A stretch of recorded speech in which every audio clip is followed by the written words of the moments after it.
Hi everyone, welcome to Plum's Kitchen. Today I'll be teaching you how to make a Christmas cake, a plum cake, very nutty and fruity cake. It's very tasty, and just follow the procedure that I'll be telling you here, and I'm very sure you can make a very good cake, okay? And I'll be telling you all the ingredients, the procedure, the timings, etc. required for all this. And once that's done, you'll be having a delicious cake in front of you that I'm very sure you'll be just wanting to pound upon and eat it. Fine. So let's start, okay? Okay, so here will be the ingredients that we'll be using to make a Christmas cake or a plum cake. Here is a bottle of all the dry fruits that we'll be using it dipped in rum, dark rum, and this is the rum that I have used, McDowell's rum. Okay, so the dry fruit should be dipped for almost like 3-4 days. The more it's better. I've used dates, tutti frutti, almond, other nuts, and more nuts you use, more better you will feel. It's a very nutty cake. Okay, and now I'm using almost like 250 grams of butter, regular unsalted butter, and this will be the half spoon of baking powder, half spoon of baking soda, and this will be the regular all-purpose flour, or half kg, and almost half kg of sugar, white refined sugar, and this is cinnamon powder. So it will be almost half small teaspoon. You can also use nutmeg, just kind of 2 or 3 pinches of nutmeg. It will give a very good flavor to the whole cake. Okay, and we'll be using 4 white eggs, regular eggs, and honey, almost like 5 teaspoon of honey. And these are the ingredients. If some other ingredients that I'll use, I'll show it during making the cake itself. Thank you so much. Okay, so now what we're going to do is we'll prepare the dry flour mixture. Here I have taken the all-purpose flour, around half a kg, and here the ingredients, you can see the nutmeg powder, dry ginger powder, you have salt, you have cinnamon powder, and you have the baking powder and some baking soda. Okay, so these are the quantities according to half kg of all-purpose flour. And in the another bowl, what I'm doing is I put 2 eggs, and here is the caster sugar that I'll be putting here, and this will be whisked along with butter. When I put butter out here, melted butter, I have put it in a bottle, so I'll just put it here. So what I'll be doing is I'll be doing the whisking work, and I'll keep on whisking it till it becomes fluffy. What you can also do is you can separate the egg white and the yolk, and whisk the white with a little bit of 1 spoon maybe of cold water, and then add separately with the yolk, and then add it here. So both ways it works very great and gives you very good results out here. And in the other parts, what I'll do is I'll just add all these constituents, you can see here, and then give it a really good mix. First of all, it has to have a very good mix, so that the baking soda and all the other particles mix very well with the flour, so that you get a really good results in the cake. You don't need to really hurry about anything, so you should have ample time while doing all these things. You need to make sure that you put a lot of effort and time here.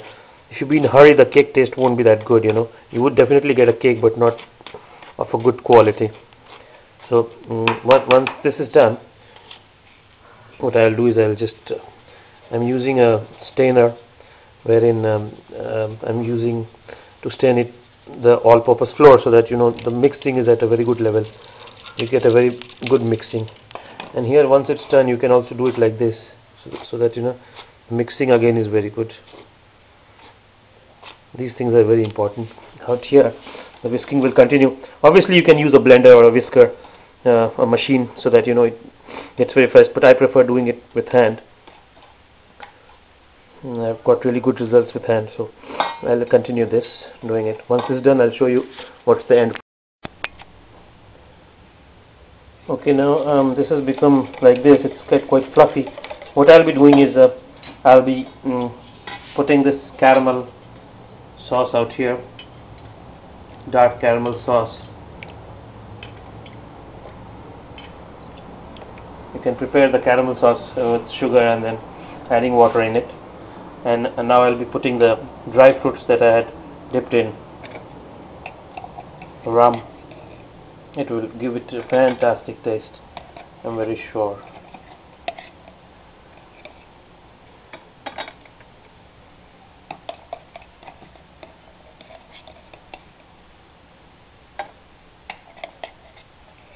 Just drain out the excess rum. You can put that rum once the cake is prepared, but right now you just need to drain it out and put only the dry fruits and then mix it.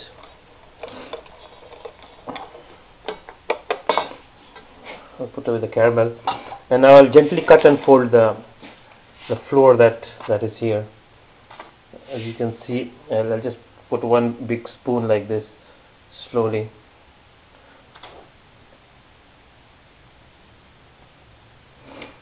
And then I'll slowly cut and fold like this. And you have to make sure that the air remains in the mixture so that the cake becomes soft and fluffy.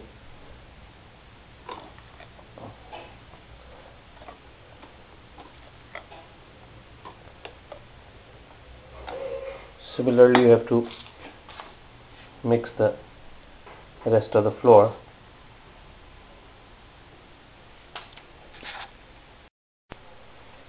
Okay, here is the batter, how it looks like, a bit thickish, and I'll be putting some more dry fruits to make it more colorful. And I've also used the vanilla essence out here to reduce the effect of the egg, the raw egg. Okay, and we'll grease the tin like this, where you want to bake the cake, with oil and a little flour so that the cake doesn't stick. Once the cake is over, we can take it out easily. Use this. And the oven needs to preheat at 180 degrees for like 3-4 minutes, and you have to keep a rack out here so that it's in the middle rack the cake needs to bake. Okay, and now the oven is preheated to 180 degrees centigrade.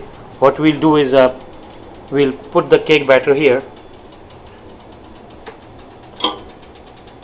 in the middle rack, as you see, and we just close it and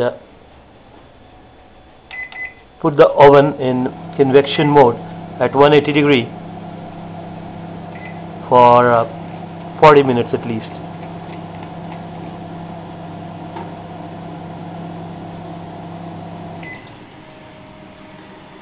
You have to keep on checking at the oven and keep on doing the pricking test to see that the center of the cake gets cooked properly, and accordingly change the time also so that it comes out very good.